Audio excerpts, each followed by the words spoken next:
喂，哎，喂，您好，您的外卖。丽娜姐，您的快递。对不起啊，来迟了。我刚刚路上发生了一点意外。什么意外？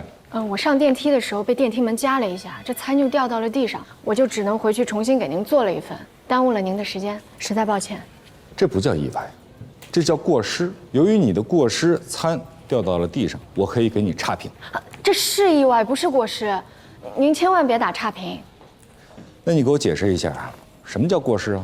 过失是指因疏忽而发生的过错，被电梯门夹到真的不是因为疏忽。好，那我再给你一个机会，你认真的想一想，到底是意外，还是过失？意外是指受外来的非本意的料想不到的事情，被电梯门夹。你赢了啊，是意外。对。订单已取消。我希望你通过这件事情得到一个教训。不要和驴争辩，即使争赢了，他也会想办法报复你。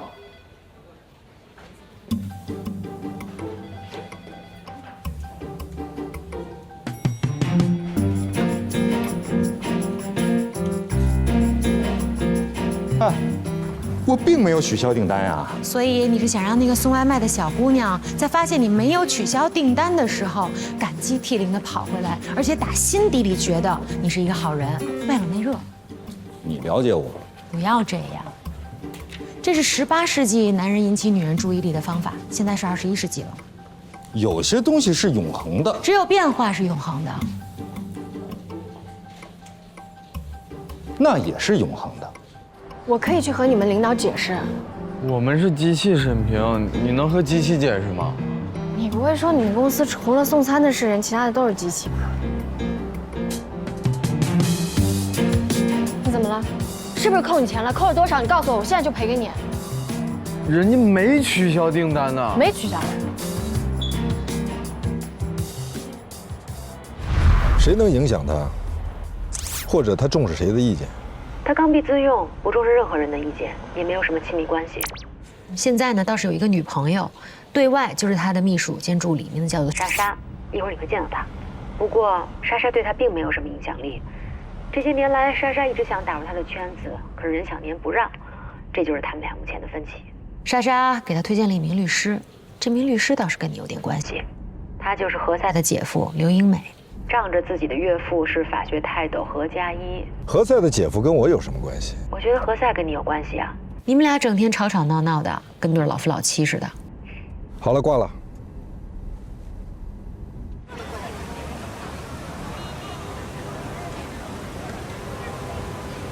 好了，注意安全。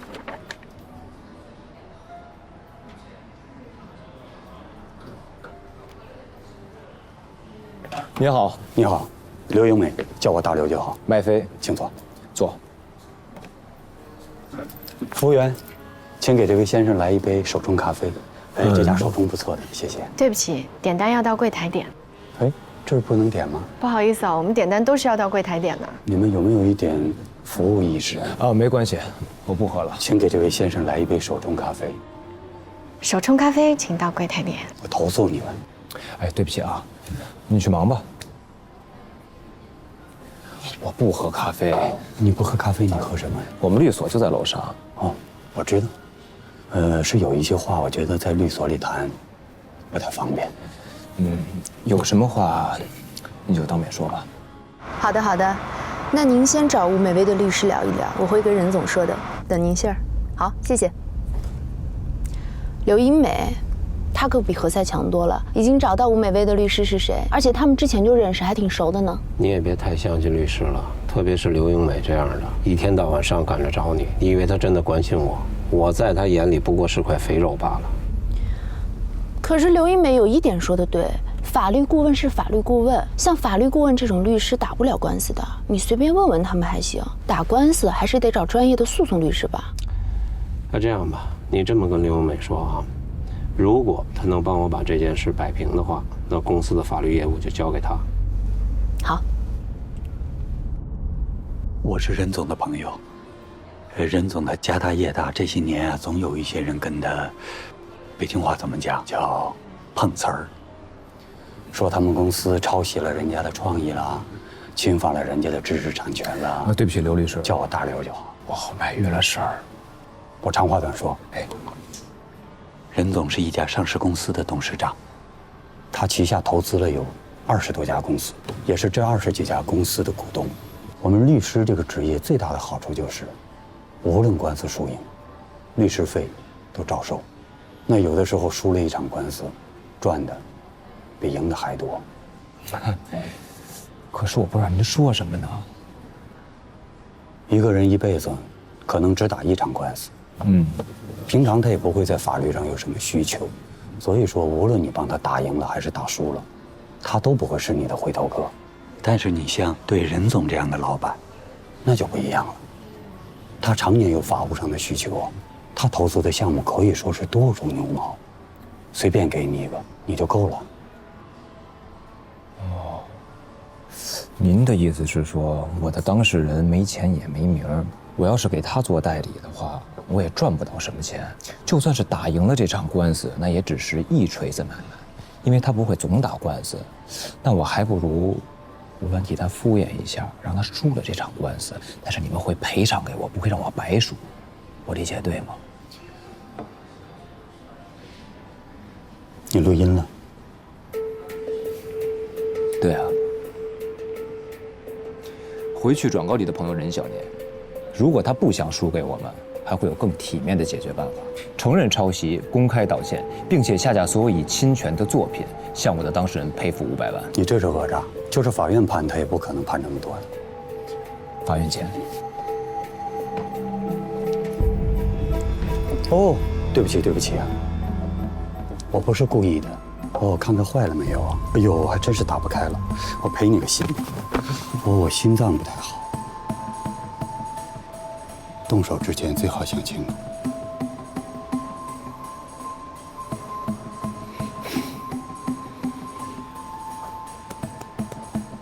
谢谢，再见。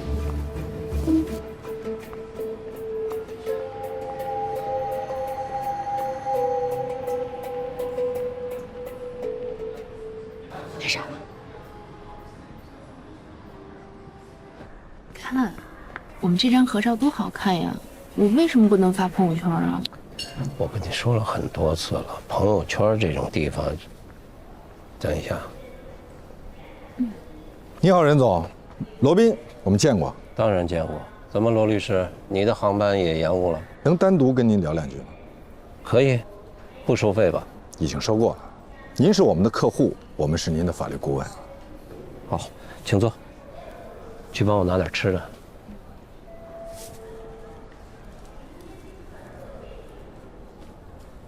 您想换律师，我们能理解，但是刘英美绝对不是一个好的选项。您可以查一下她过去2年输的官司。是谁告诉你我要换刘英美的？她要收买的那个人，以前在我那儿实习过，他叫麦飞，以前是我的实习生，但是后来被我。那你为什么把这个实习生？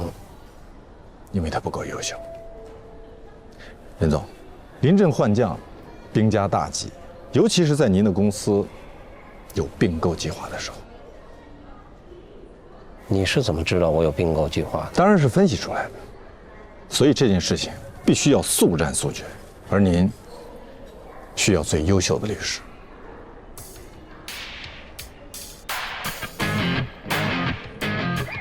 改一下行程，已经改好了，约一下麦飞，看他明天能不能。约过了。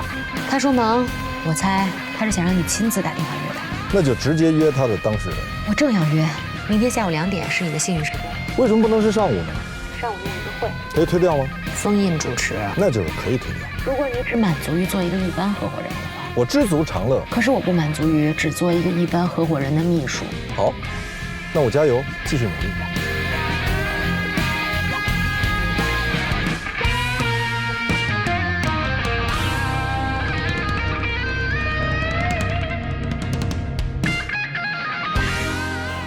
肯定可以讨回公道的。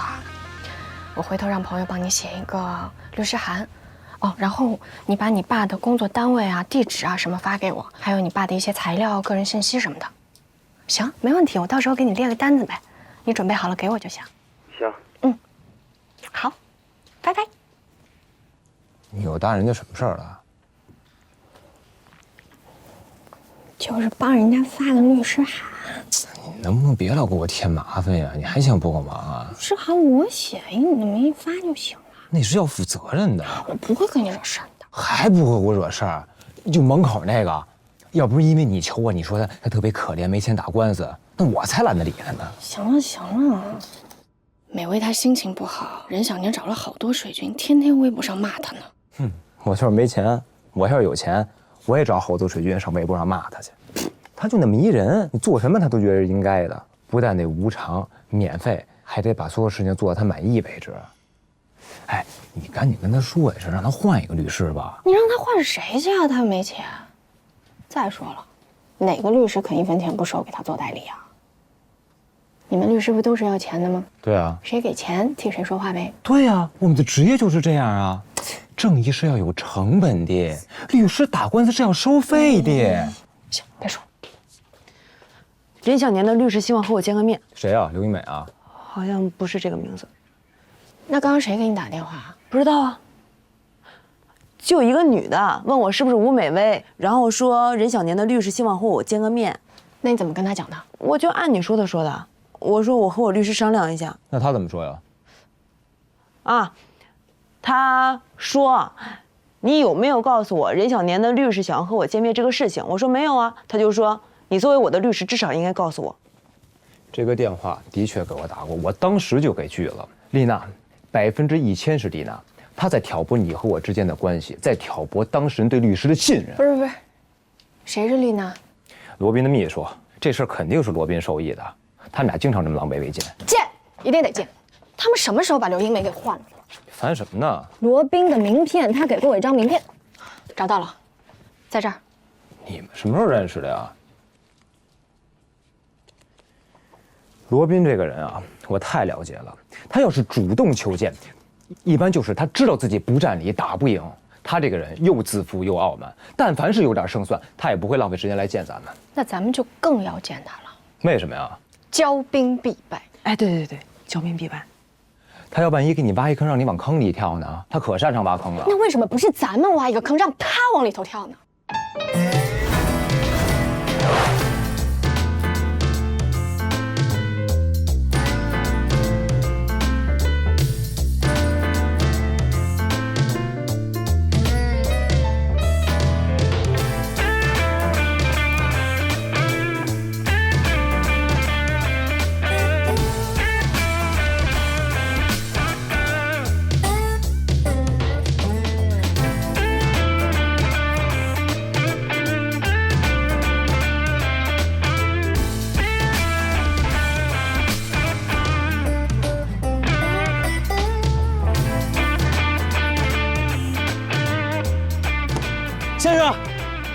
先生，麻烦你能帮我个忙吗？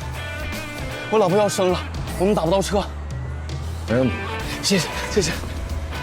老马，辛苦你送他们去医院。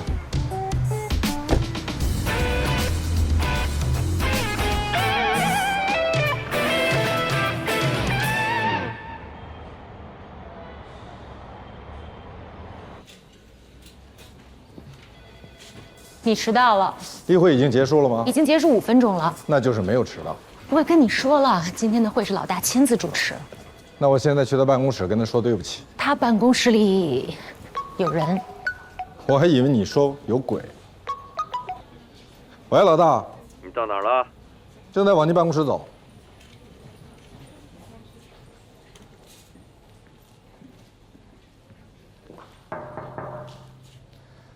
要不我一会儿再来？不，我们在等你。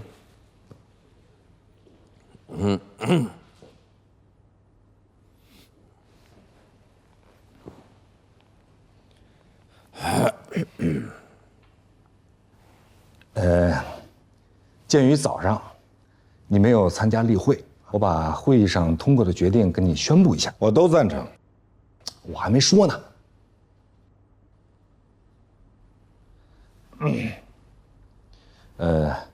在例会上，封主任提出要把公益的触角更多的延伸至群众中去，所以我提议我们成立一个公益的调解工作室，我们每个律师轮流在那儿值班，谁也不许例外。我很忙的，我连找女朋友的时间都没有。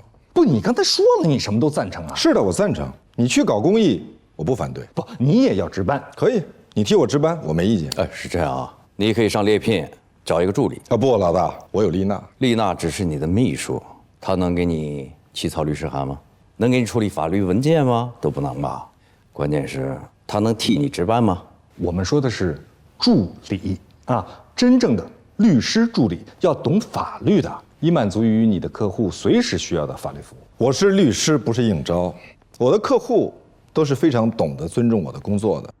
你现在有任小年了，他是你的新客户，他经常半夜给我打电话。我不是你，他不会像对你那样对我的。你什么意思啊？你说他见人下菜碟儿，还是你在暗示我不值得人尊重？你说呢？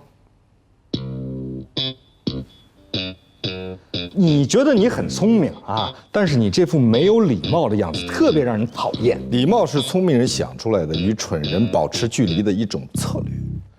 刘斌，好的，我错了。何塞律师，我郑重地向你道歉，我再不跟你开任何玩笑，时刻对你保持礼貌有加。行了，你们俩是不是闲的？啊，当然不是，我很忙的，老大。我刚刚接了一个新客户，为了防止这个客户半夜给我打电话，所以我要尽快的结束这个案子。如果没什么事儿，我先走了。他凭什么？你看，你又来了。我说句公道话，罗宾他从来没有强迫你做任何事情。我这不是强迫他，这是他应尽的义务，对吧？参与调解是律师的社会责任。何塞，是你提倡要成立这个公益调解工作室，并且让每一个律师都要轮流值班。好啊，我举双手赞成，我身体力行。但是，这个倡议是你提出来的，你既是倡议者，又是执行者。如果有人不配合，那怎么办？你就要解决呀，这是你的工作。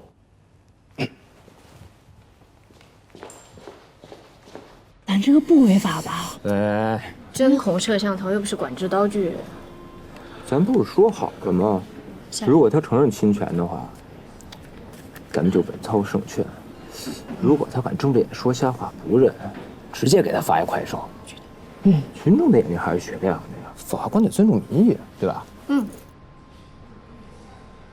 好，你别紧张啊。我不紧张。哎，他一会儿来了，肯定先压我一头，目的就是想让你对我产生不信任。记住了，千万别上当。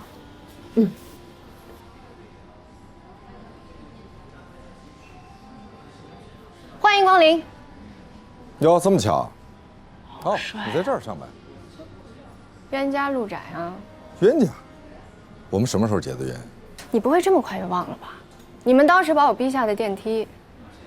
没想到你还这么记仇。你接下来是不是要说我小心眼儿？接下来我要请你给我来一杯咖啡。咱们得让他承认侵权。你这叫与虎谋皮，你以为给他作为比对，他就心虚了？那就看谁玩得更好、更专业呗。好久不见，怎么样？挺好的。这应该是你接到的第一个案子吧？别紧张，我们只是聊聊。我不紧张。这是我的当事人吴美薇女士。吴小姐你好，我是罗宾。你好，你好。麦薇以前在我那儿实习过，她应该跟你讲过很多在我那儿的趣事吧？罗律，我们今天在这儿不是叙旧的，是为了解决任小年的公司侵犯了吴女士的知识产权。小美，法院还没有判，你怎么就能说任小年公司侵犯了吴小姐的知识产权呢？我觉得吧，现在是他们比较被动，所以罗宾来了，咱们就直接跟他说，如果不承认侵权，其他不用谈了。他拔脚就走，是我没教好他，我的错。您教我的我都记着呢。您现在使这招叫先发制人，压人一头，就是想让我的当事人对我产生不信任。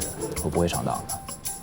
我没有教过你这招，你肯定记错了。我的记性很好。那你一定应该记得我教过你，法律的功能不是挑起争端，而是制止争端；不是制造分歧，而是阻止分歧；不是混淆是非，而是以公允的态度、准确的措辞提供确切的事实。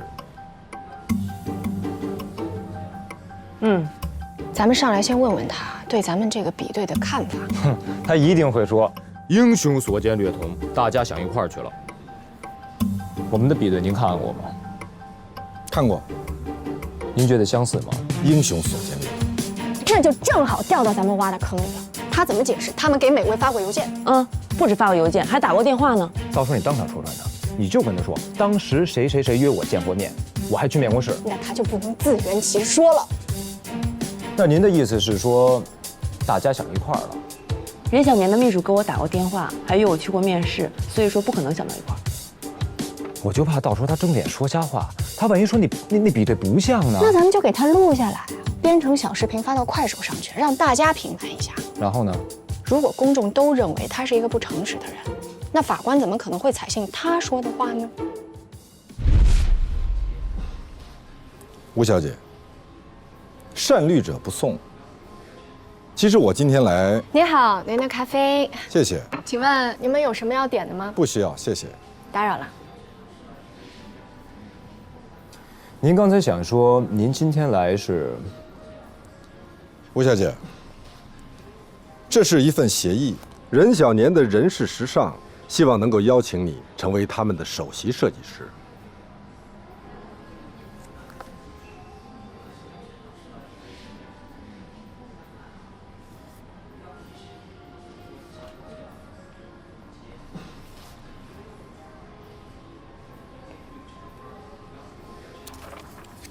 我们撤诉的前提是你们得承认侵权。我们没有侵权。那为什么要主动和解呢？是因为我们不想跟这么一位有才华的设计师为敌。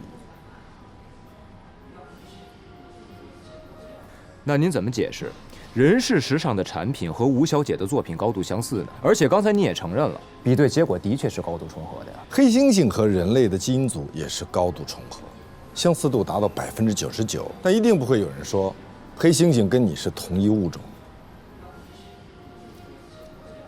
吴小姐，我强烈建议你再咨询一下其他律师的意见，看看我们给到你的是不是最好的。行。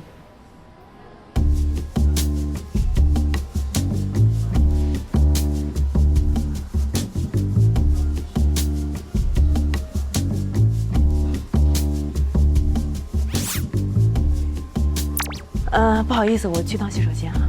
请便。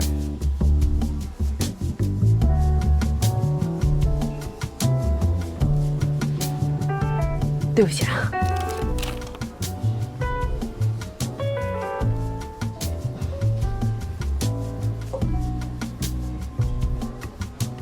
我们认识。谁啊？那个咖啡小妹。她是我当事人的闺蜜，我们是朋友。哎，这不违法，这是合法的。当然。哎，我怎么觉得罗宾给人感觉挺好的，不像给人玩。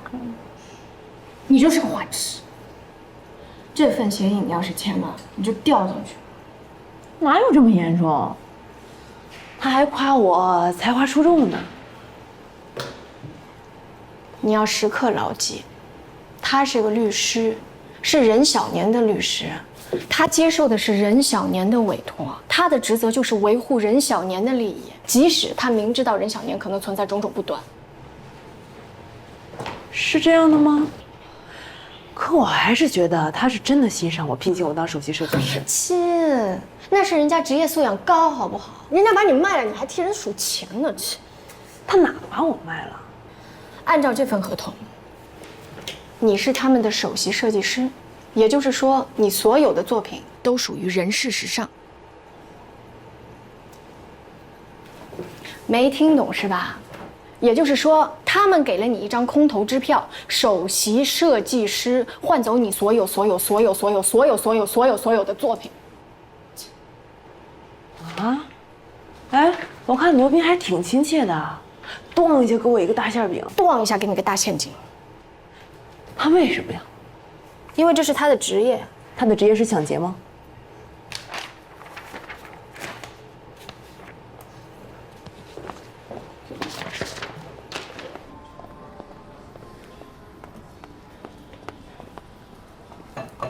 我们修改了一下。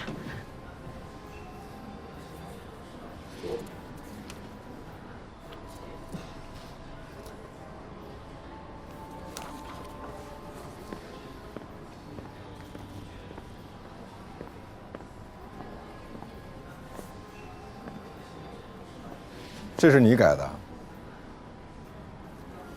你们改的什么呀？啊？我也不清楚。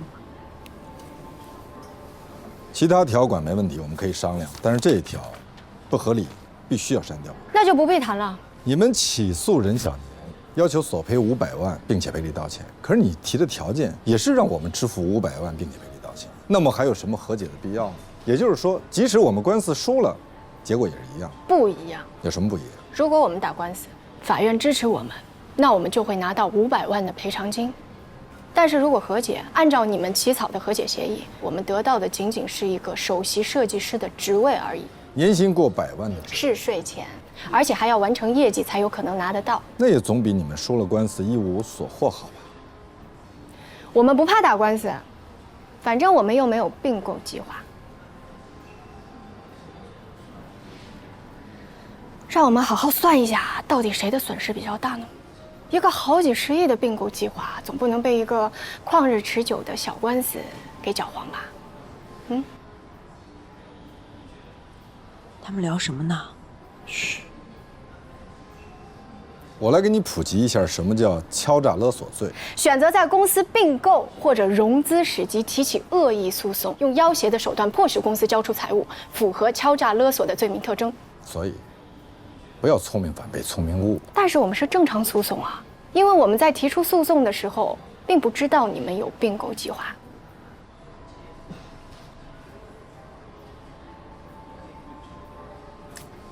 那你是什么时候知道的呢？就刚刚，你别想套我的话。我告诉你，我会读心术，我从你的表情里面读出了你的内心。你通过我的表情读到我的内心，有并购2个字。那请你再重新读一读，看看我的内心里面是不是有双赢2个字。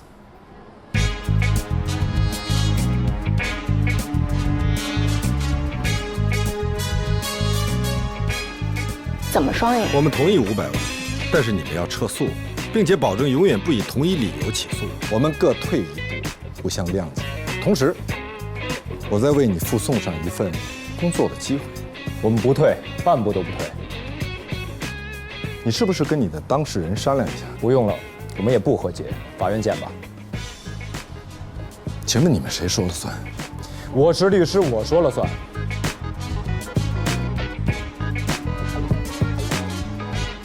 这份协议在我们下班之前都有效。我们的下班时间是晚上6点半。我的案子以后你少掺和好不好？不是，现在什么情况？是谈崩了吗？你别给我呀，我也看不懂，我听你们的。我觉得算双赢吧。他们本来是必败，为什么要跟他们双赢啊？因为打官司是一件性价比非常低的事儿。你为什么突然替他说话了？我没有替他说话，我真的是觉得是我这个。听到了，我听到了。你听到什么了？他要给你一份工作，他是不是让你去他律师事务所上班，对吧？他总能抓到人的软肋，因为他知道你想要什么。你的意思是我被他收买了是吗？我不是这种人。我没说你是那样人，我说他是那样的人。那什么意思啊？我根本就没有告诉他我到底想要什么。我满脸写什么了？我是个非常非常好的律师，因为我是个法律天才。你们别吵了，到底怎么回事啊？你跟他对抗，就是想引起他对你的关注和兴趣，太明显了。因为我是，我就这么想的，我就是这么想的。Excuse me， 一杯卡布奇诺带走，谢谢。罗律师，正好，你能帮我解释一下吗？非常乐意。根据这份协议，你可以获得500万的投资款。这么多啊？当然是有条件的。首先你要保密，其次你要跟任先生成为一致行动人。什么叫一致行动？就是你不能告他了，他给你的500万就是把应该赔给你的侵权费当投资款付给了你。哎，好啊好啊，我不管什么侵权费还是投资款，签了就能给钱吧？但前提是你要先撤诉。没问题。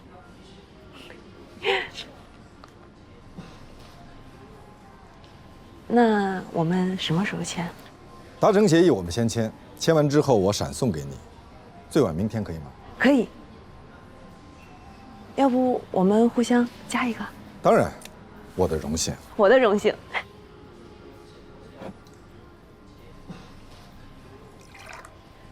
那我先走了哈。再会。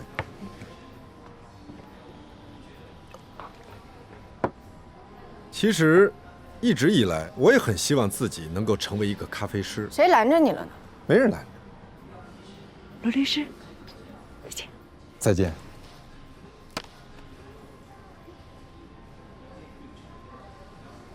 我的意思是说，咖啡师并不是我唯一的人生志愿。你唯一的人生志愿也不只是做咖啡吧？你是想要炫耀你有很多人生选项，选都选不过来，是不是？我为什么总是觉得你对我的职业充满了敌意？我没有办法尊敬把我赶下电梯的人。不是赶下去，这不是我自愿让你们的。那好，我替我的同事跟你说一声道歉。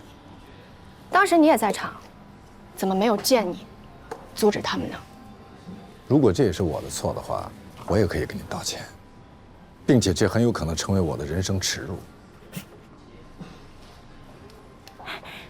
黛西，我姐刚接到法院的通知，她说下礼拜4开庭。好啊，真的太谢谢你了，我应该的。那帮人帮到底，你再帮我姐出个庭呗。这不行，我们给钱。上次你写状子那个钱，我现在就转给你。不是，芳芳姐，不是钱的事儿。只有律师才有资格出庭，像我这种闲杂人等，是没有资格在法庭上说话的。帮你们写个起诉状什么的还可以，但是这个真的不行。哦，这样啊。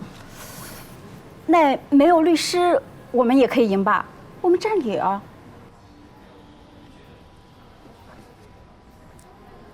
我帮你做杯咖啡吧。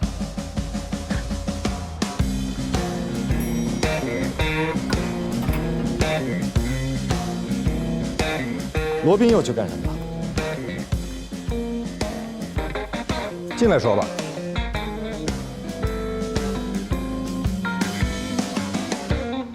对不起，我要去工作了。什么事儿？10万火急把我叫回来。这是什么？我在猎聘上帮你找的各大法律院校应届毕业生求职简历。我不需要。你需要。为什么？难道你想自己去值班，还是在何塞的管理下？他没资格领导我。他现在有了。律所成立了公益调解中心，何塞是负责人。这是什么时候的事儿？就在今天早上你没有参加的例会上。他们居然在我不在的时候做了决定。你不是高级合伙人，也不是律所管理委员会成员。我会争取的。你记住，我走马上任那天，我一定会专门为你设立一个职位，首席编词师。非常期待。但是现在，你得先把这个表填了。这又是什么？公益律师值班表，每个律师每个月要值班1次，合伙人可以由助理代值。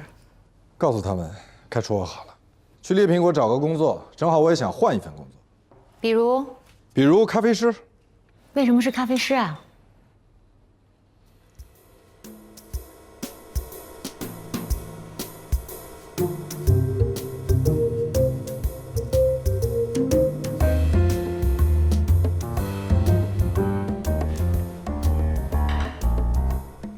任小年是何塞的客户，他把何塞给辞了，你接了。你是说我不该接？我是说你这样的话，何塞会觉得你在针对他，所以他弄了一个值班表来针对我。你们这是冤冤相报。不，我叫以德报怨，他叫恩将仇报。我是不是应该换个时间再来？是的。我不喜欢开玩笑。我没有和你开玩笑。律所成立了公益中心，由我来负责。恭喜你，好好干。我需要你配合我的工作。我为什么要配合你找我自己的麻烦？这是公益事业。公益？我看你是公报私仇。你小人之心夺君子之腹。你少说了一个伪字，伪君子的伪，夺伪君子之腹。我不是伪君子，我是来跟你讲道理的。我不是什么客户都伺候的。任小年就是我让给你的。谢谢，非常感谢。可以走了吗？我没说完呢。那你还要说多久？我才刚刚开始热身。OK， 那让我来告诉你，我作为资深律师，1小时的收费标准在6000到10万之间。根据案件性质、复杂程度、工作所需、耗费时间等因素，外地民事、经济、行政案件不涉及财产的，咨询费不低于5万元，请你先去交费。我作为一名资深的法律顾问，我的律师意见也是很贵的。我没有向你要意见，你呢？带何律师出去先交个费，可以给他优惠98折。我不是来跟你咨询的，我是来告诉你，你犯了一个错误。我从来不犯错误。如果我是你，我最珍贵的财产，是我能紧紧抓住的东西。第一，你不是我；第二，有些不属于你的东西要学会放手；第三，紧握拳头是没有办法去抓住新东西的。我不是在跟你说握拳或者是松手，我在跟你说 ，If I were you。My prized possession would be the ones I hold so close。如果我是你，我最珍贵的财产是我能紧紧抓住的东西，是我最珍贵的财产，不是你最珍贵的财产。My prized possession 是我，不是你。你昨天说错了，你把我说成了你。我没说错，就是你。有些事情你应该紧紧地抓住，而不像我手里的东西太多了，可以放弃掉一些。所以说，如果你需要客户，随时告诉我，我可以让给你。我在跟你说这个歌词儿，你昨天说错了。这首歌是 Celine Dion 演唱，由 S. Bacon 和 A. Roman 一起填的词。If I were you， 如果我是你。行了行了，你们两个有完没完？能不能成熟一点？不就是一个破歌词吗？这都争了几天了，非要争出个对错输赢，这又不是法庭。你听见了，他在胡搅蛮缠。不，你混淆了胡搅蛮缠和据理力争。我没有混淆。混淆了又怎样？这不就是你们律师的基本功吗？你们不就是靠这个赚钱吗？你说的是罗宾，不是我。看到没有，何律师完美地展现了什么叫胡搅蛮缠。要么交费，要么从我这儿出去。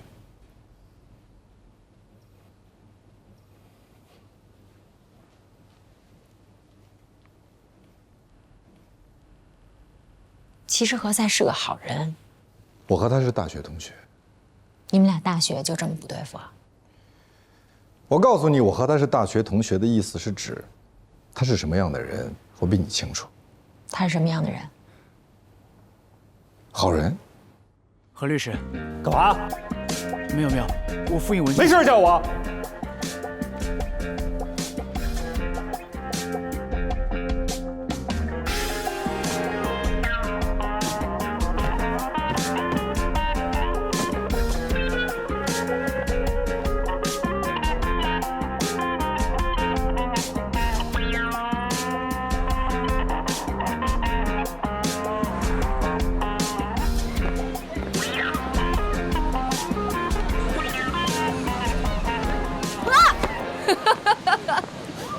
帅哥，我能请你吃宵夜吗？人家都在这儿等你好久了。那我要是不坐地铁呢？你要是不想让我找到你，你就把你这定位给关了。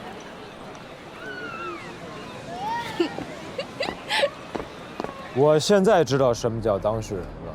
当事人，就是当他遇到事儿的时候他是人，等他没事儿以后他就不是人。嗯。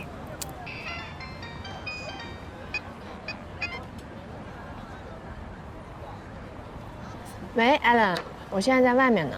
哦，我知道，我就是想问一下您，您让我准备的那些证据和材料我都准备齐了，但是复印件就行，还是一定要原件啊？复印件就行，你明天送到店里吧。好，拜拜。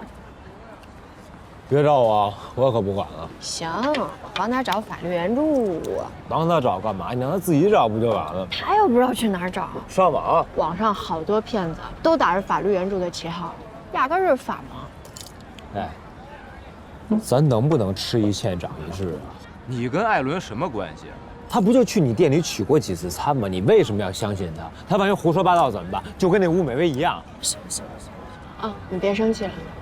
以后不管是谁，我都不找你，不给你添麻烦。你给你自己添麻烦也不行，咱以后多管这些事儿。我又没多管闲事，还没管？那吴美薇那事儿不就是你让我管的吗？是我让你管的，但是现在不也是皆大欢喜吗？嗯。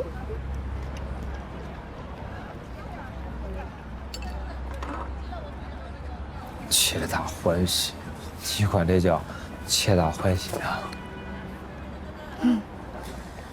你们连商量都没跟我商量就全面投降，这是我接的第一个案子，我想打败罗宾，我想看到他被客户痛骂的样子。我最讨厌的就是他们总是拿钱办事儿，他们做的应该是道歉，而不是随便给点钱，这事儿就这么过去了。行，你也要替美薇好好想一想啊。我跟他合租，他的房租经常都是我垫的，对他来说，他宁肯早点拿钱和解。一个官司打个1年半载的，就是赢了又怎么样？不也是赔钱吗？可能赔的还没有和解拿的钱多呢。你跟我说这些干嘛呀？啊，我没你想的周到，我是没你想的周到，我不如你聪明。我这是在帮你复盘啊。不用，不用。你要想复盘的话，你还是帮自己复下吧。你好好想想，你是怎么把一手好牌给打烂的？你是怎么成功的沦落成为一名社会青年？你没法从事任何需要有文凭的工作，你甚至连参加司法考试的资格都没有。戴鑫，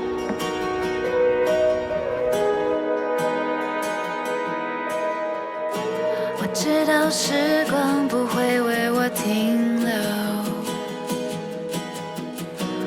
茫茫人海中也没人会回头，我一个人加油，一个人装着自己的我在为你附送上一份工作的机会。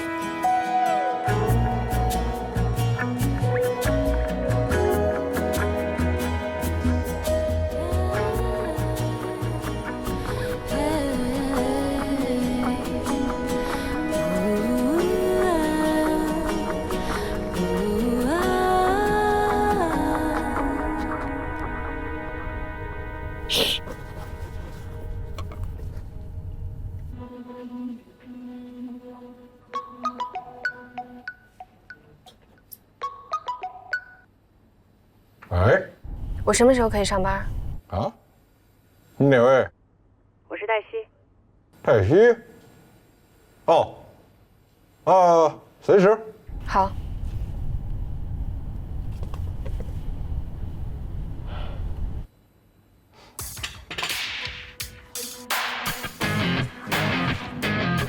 全国首批无废城市建设试点，生活垃圾分类已经提前实现全覆盖。国家文物局编制授权操作指南，鼓励社会力量开发文创。都准备好了，罗律好。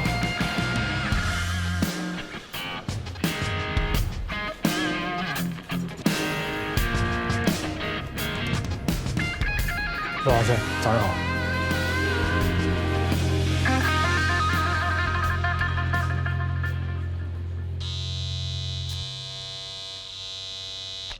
干什么呀你？我按摩呢。你要是也想按摩啊，你可以跟我借，或者我买一个送给你也可以。你跟白金红说我什么了？他现在还不是你的客户。我问的是你跟白金红说我什么了？我们俩就随便聊聊。不是我呢，我去参加一个活动，恰巧我们俩坐在了一起，就聊了2句。他问我说：“你为什么到现在还单身？啊，说你这么帅，还这么能干。”我就跟他说：“我说因为啊，喜欢你的女人太多了。”这不是造谣吧？你说我可以，为什么要说丽娜？他问我都有哪些女人喜欢你啊？我一时呢，我想不起来别人的名字。你就是故意的。哎，我就是故意的了，又怎么了？你做这种损人不利己的事儿，你以为败坏了我的名声，对方就会跟你签了吗？哎，只要他不跟你签，我就开心极了。至于跟不跟我签，我无所谓的。我不像你。做什么事情都要对自己有利。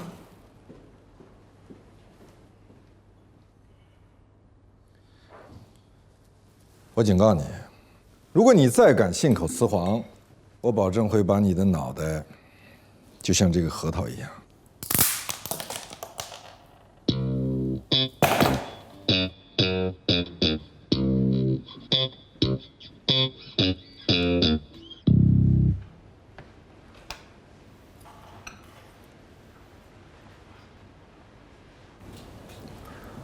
找事？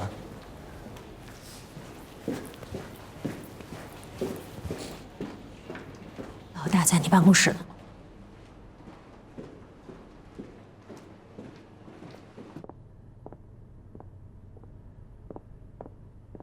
老大，你和何塞不对付，你们在相互拆台。老大，这事儿必须说清楚。任小年的事情是我给他补台，百金红那儿是他给我拆台。补台的结果，我们不但留下了任小年，而且通过他，我们得到了很多重要的客户。拆台的结果就是你们俩谁都没有签下百金红，对不对？那这是何塞的责任，你应该去找他谈。我先和你谈。你和何塞必须搞好关系，我不能让人认为我们律所里两虎相争。他不是虎，所以不能叫两虎相争。那叫什么？鹬蚌相争。他是蚌，你也得不了多少便宜。我没想得谁的便宜，谁的便宜我也不想占。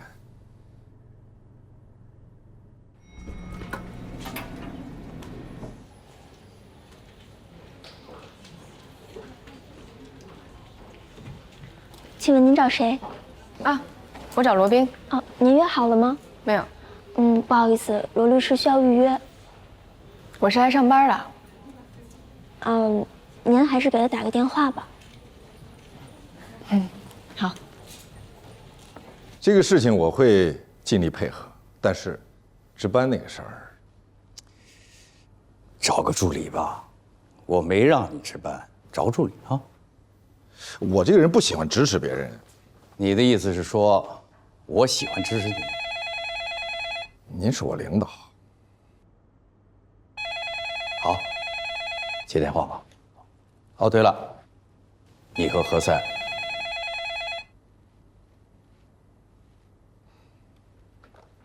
喂，罗律师，我是黛西，我到你律所前台了。好，你等一下，我马上过来。小美，律所的福利你还没领呢，西班牙的皇室用油。哇，谢谢。嗨。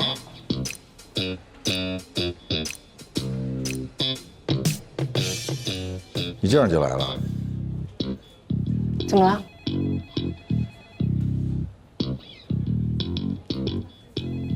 你看过《侠胆雄狮》吗？没有。怎么了？来吧。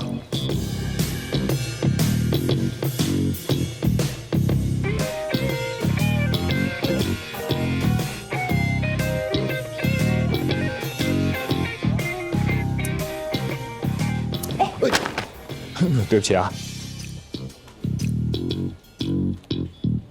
这女孩是谁？我怎么知道啊？罗宾不是所有的日程都由你来安排吗？是我安排的。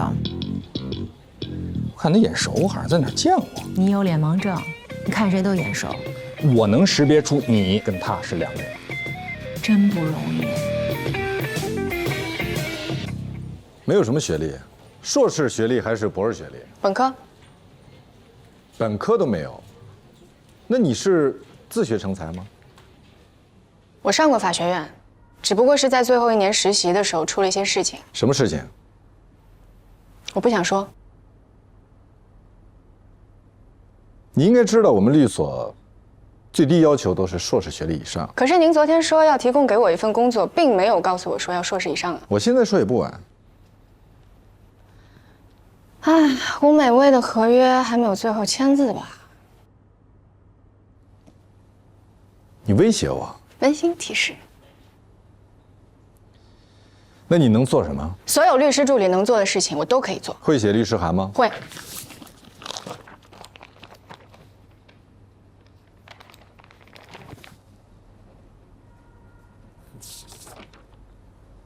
这是你写的？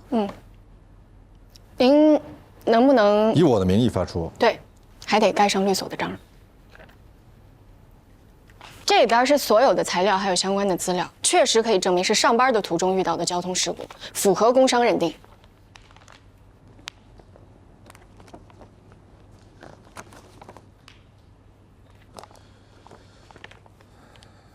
这是你送我的见面礼，希望您可以喜欢。好，我让丽娜给你找一个位子，你进来一下。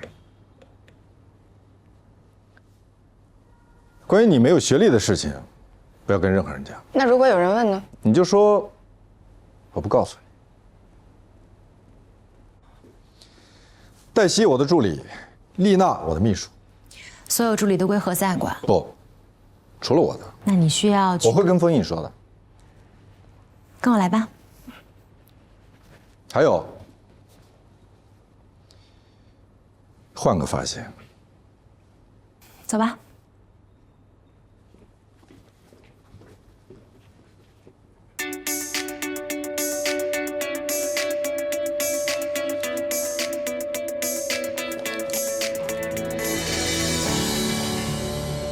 这边有2个空位子，你选一个吧。谢谢。丽娜姐，你先坐。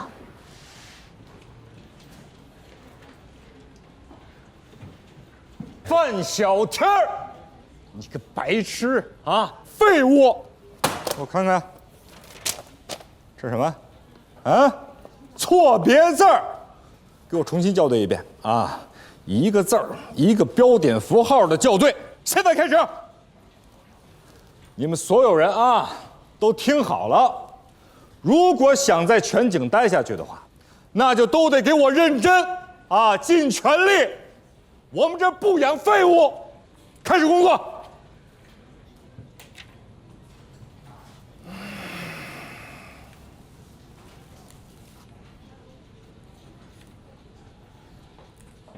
你谁呀？我是黛西。你什么时候来的？今天。谁招的你？我怎么不知道啊？填没填表？谁给你填的表？我没面试过你，但是我在哪儿见过你？黛西，罗宾刚招的助理，今天刚到实习。按公司规定，实习期满才需要办入职手续。我是何塞，所有的实习生助理都归我管，罗宾的也不例外。我想起来了，你是那个送外卖的。他不是，你看错人了。可这个头发，罗宾已经跟他说让他换发型了。不是，我是说，你是说罗宾找了一个送外卖的给他当助理？那不能够呢，我不是那个意思啊。对不起啊，喂，朱莉啊，好的，好的，好的啊，好。你有什么问题随时找我。谢谢你啊。何塞经常认错人，你不要放在心上。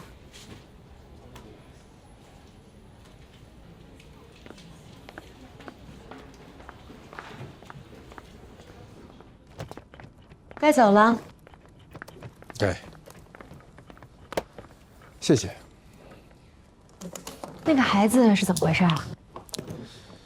你们都说我应该找个助理，所以我就找了一个。从哪儿找来的？垃圾箱捡的。别跟我开玩笑，别人不知道，我还不知道吗？我见过他，他之前来送过外卖。她有一个孪生姐妹，2个人长得一模一样。你就打算这么跟何塞解释？我为什么要跟她解释？何塞也见过他。她没见过。见过，我在场。那就请你告诉她，她认错人了。我就是这么跟他说的。谢谢。还要感谢你助理的完美配合。他怎么配合的？既不否认也不承认。特别好。特别好是什么意思啊？你们俩初次见面就可以配合得如此完美。何塞可没那么好糊弄。你没问题，你对付他绰绰有余。那你的助理呢？他更没问题，8个何塞都不是他的对手。你到底为什么招他？你这不是等于给自己埋雷吗？我不太喜欢没有难度的生活。那是不是以后我的工作里面还要加一项排雷的任务啊？你这是在委婉地提出加薪的要求吗？罗律师，我不能给你开车了。为什么？那天我去接你，后来送孕妇去医院，结果闯了一路的红灯，全给拍了，扣了12分。我现在没驾照了。你不要着急，我现在去开庭，等我回来，你的驾照我给你要回来。好，开庭是大事，我这不急。可是谁送您啊？我自己开吧。那您辛苦了。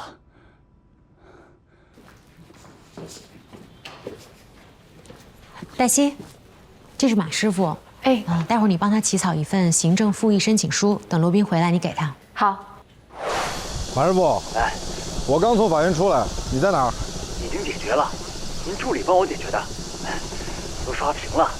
交警也跟我解释过了，他们调查过，我确实是送孕妇上医院。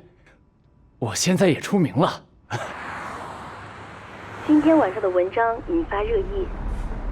文章是律所的一位实习律师写的，讨论的是司机在临产孕妇闯红灯该不该罚。我们现在就在全景律所向您报道。今天是您第一天上班？对。啊不，准确的说呀，他还没有办理正式的入职手续，所以还不能算是第一天上班。律师说话真是严谨。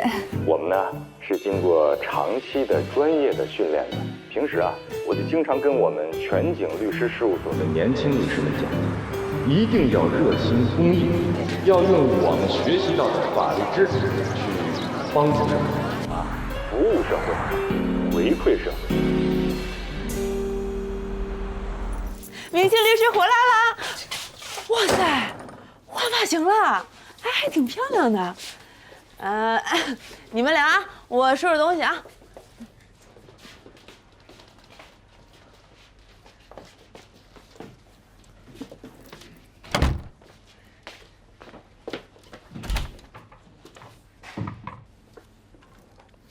你这发型挺好看的，跟以前那比吧，脸小。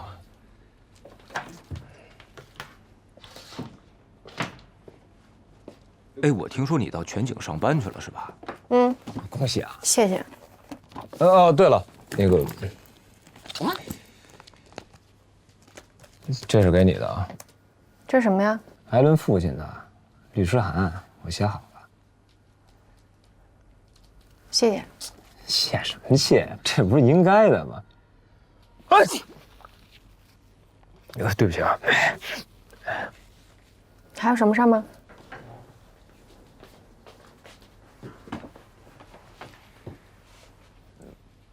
我错了，我今天复盘了一整天，我当时吧是特别生气，但是我觉得，你好赖跟我商量一下啊，结果你们俩在那边啊讨论特别火热，那把我丢一边，我能不生气吗？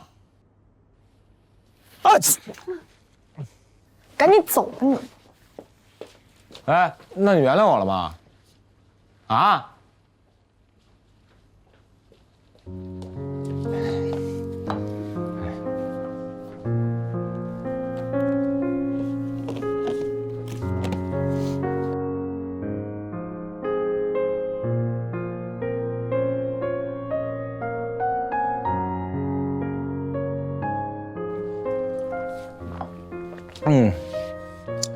那我吃了药，是不是就算好？没有。哎呦，不行，我现在有点头疼，我看会儿。哎，不行，别晃，别晃，走开！哎，别晃，头疼着。走开！你好好跟我，走开！看一会儿。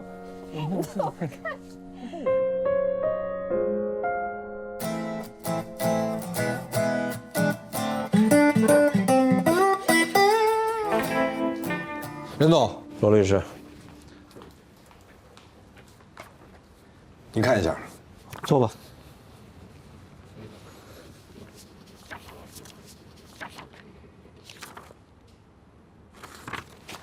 这就完事儿了吗？我就是想要个结果，结果你们那个何塞律师一直跟我掰扯法律条文，掰扯得我头都大了。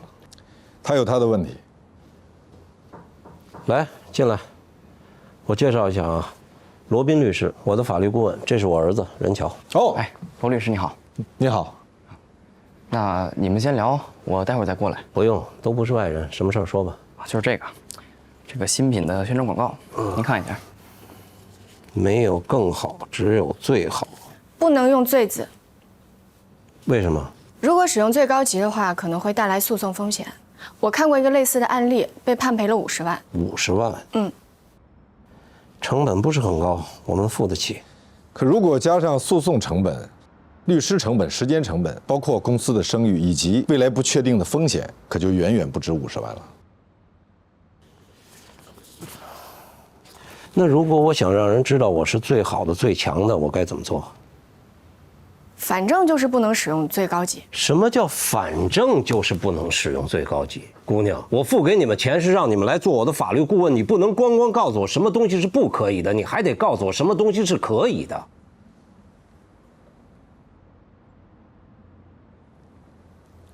任总，可以换一下顺序。换顺序？没有最好，只有更好。好，没有最好，只有更好，不用最高级，用比较级，去吧。行，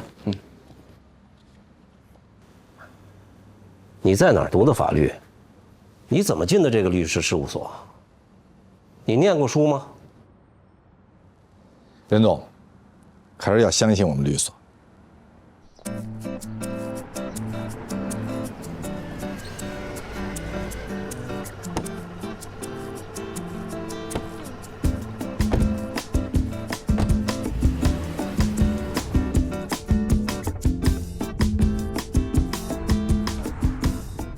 您能别让我跟任小年打交道可以吗？我干别的事儿都行，比如说你让我去写诉讼文书啊，去法院立案啊，查资料，彻夜加班也行。理由呢？他根本就不尊重法律。他是在用自己的方式表达尊重。什么方式啊？酬金啊，他是我们最慷慨的客户，也是最粗鲁、最没礼貌的客户。那说明你做的还不够好。如果你让他满意了，他就会给你很多酬金，以表达他对你的尊重。可如果你让他没满意，他就觉得没必要对你表示尊重。不是，我不明白，您为什么可以忍受这种混蛋呢？我雇你当我的助理，不是来让你问我这种愚蠢的问题。哎，我现在可以理解为什么您能和任小年惺惺相惜了。你用错成语了，我跟他谈不上惺惺相惜。那您这是什么呀？叫受人之托，忠人之事。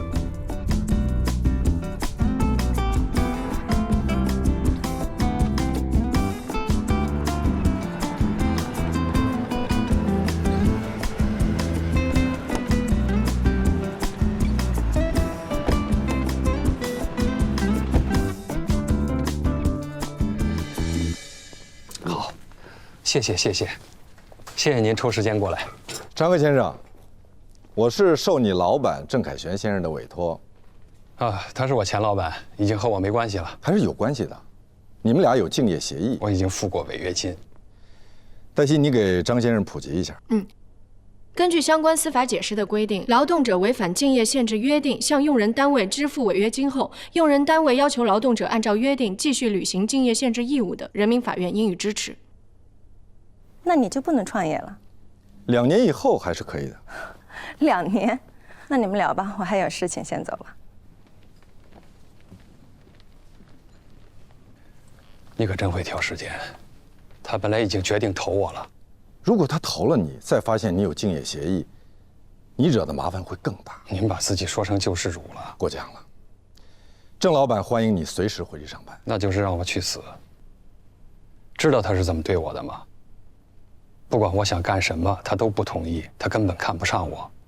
我在他公司2年，我都快得抑郁症了。不好意思，张先生，我后面还有事儿。如果你希望跟你的老板重修旧好、捐弃前嫌，随时找我。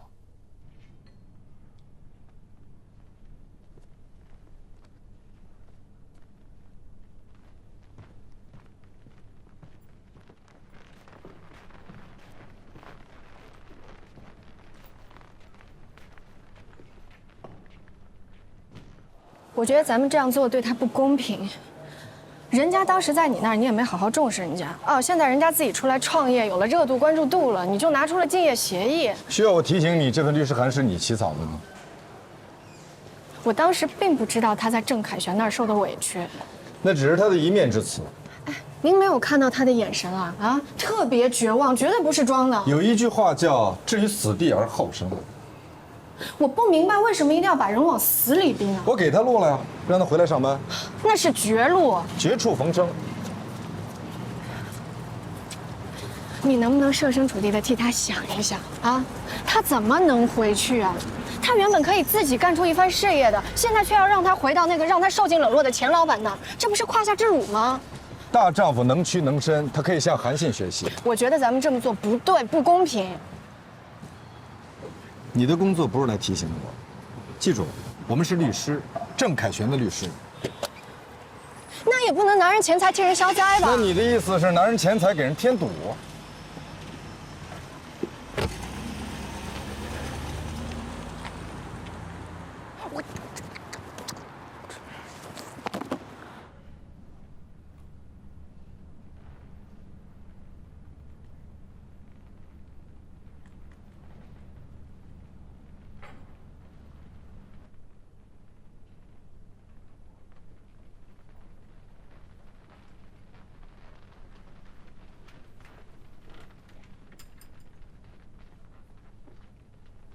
你们可真够敬业的，拿刀捅了人，还得回来看看这刀捅得有多重。我是想，郑凯旋给了你们多少钱？你干这么缺德的事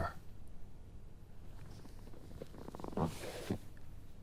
跟你直说吧，他就是想让我回去，在他手底下服服帖帖的对他点头哈腰、言听计从，我不会接受。你告诉郑凯旋，我死都不会。其实你不用死啊。你有亲戚吗？我的意思是，竞业协议其实只是对您本人有效，但是对您的太太、您的父母、您的兄弟都是无效的。我可以让我太太去创业，我给她当司机，让她去见投资人。你为什么要这么做？因为这么做是对的。对在哪里？你这是在出卖我们的客户。张科他当年签这份竞业协议的时候，本以为自己会受到重视，大展宏图，但是没有想到，如果这个理由成立，所有签过竞业协议的人，如果不想遵守，都可以说自己受了委屈，都可以就此要求免除竞业限制。那这个协议还有什么存在的必要呢？但是如果我们稍微有点同情心的话，你真的以为你很聪明吗？我警告你，你的所谓同情心，严重损害了我们委托人的合法权益。而且，因为你的这个自作聪明，接下来我将不得不采取更加严厉的法律手段，把张科告到倾家荡产。